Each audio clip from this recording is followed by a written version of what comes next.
The call came in on a cracked phone at exactly 6:17 a.m., slicing through the quiet of a small apartment that still smelled faintly of instant coffee and last night's rain, and when the man answered, his voice didn't say hello or give a name. It answered with a call sign that hadn't been spoken out loud in years, a call sign that once cut through storms at 30,000 feet, a call sign that made the person on the other end of the line freeze in disbelief, because it belonged to a pilot who was supposed to be gone from the skies forever. Before the story unfolds any further, if you believe in kindness, second chances, and the quiet strength of people who keep going when life knocks them down, please like this video, share it with someone who needs hope today, subscribe to the channel for more real, heart-touching stories, and tell us in the comments where you're watching from, because stories like this connect hearts across the world.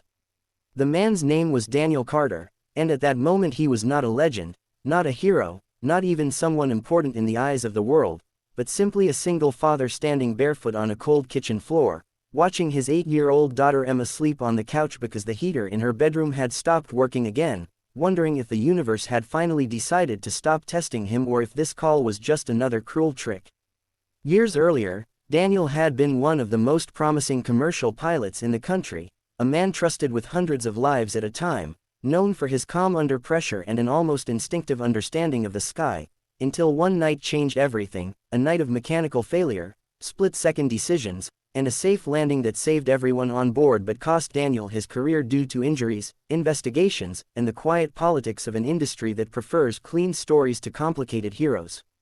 Recovery was slow, painful, and lonely, and when his wife died suddenly from an undiagnosed illness not long after, grief hollowed him out in ways no turbulence ever could, leaving him with a little girl who needed everything and a man who felt like he had nothing left to give except love and stubborn perseverance.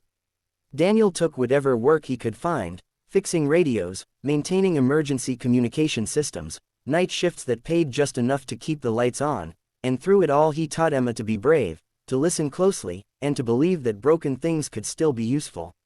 The call that morning came from a massive corporation whose CEO, Richard Holloway, was known for being brilliant, ruthless, and allergic to mistakes, a man currently facing a crisis that threatened to ground his entire aviation division due to a mysterious, cascading communication failure no expert could solve, and in desperation his team had reached out to an old database of emergency specialists, never expecting the voice on the other end to answer with a pilot's call sign that Richard himself remembered from an incident years ago, a name associated with a flight that should have ended in tragedy but didn't. As Daniel listened, old instincts woke up inside him, and even though his body still carried scars and his life was far from stable, his mind slipped back into problem-solving mode, tracing invisible lines between frequencies, redundancies, and human error, seeing patterns others missed because they had never lived inside a cockpit when everything goes dark except responsibility.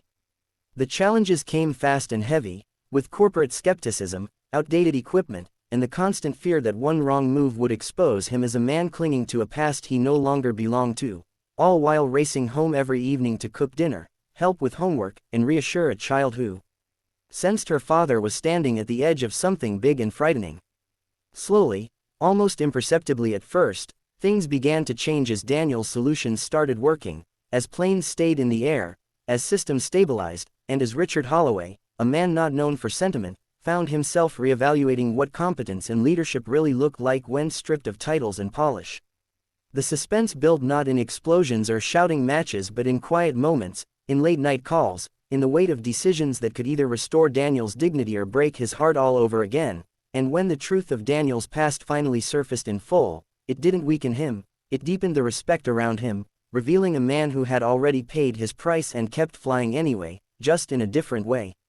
Near the end of this journey, as recognition and stability finally seemed within reach, Daniel faced one last test, not of skill but of courage, choosing whether to return to the skies in an official capacity or remain grounded for the sake of the little girl who had become his true north, and in making that choice he discovered that redemption doesn't always mean going back to who you were, sometimes it means becoming someone stronger, quieter, and more complete.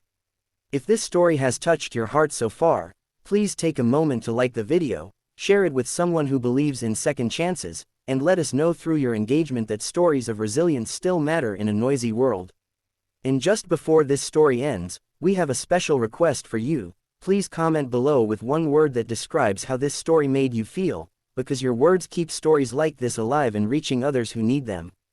In the final moments, Daniel stands by a window as dawn breaks, Emma's hand in his, the sky painted in soft colors that promise both uncertainty and hope, and for the first time in years he feels at peace, not because life is perfect, but because he answered the call, not just with a call sign from his past, but with the courage of a father, a survivor, and a man who learned that even after being grounded, the human spirit can still soar.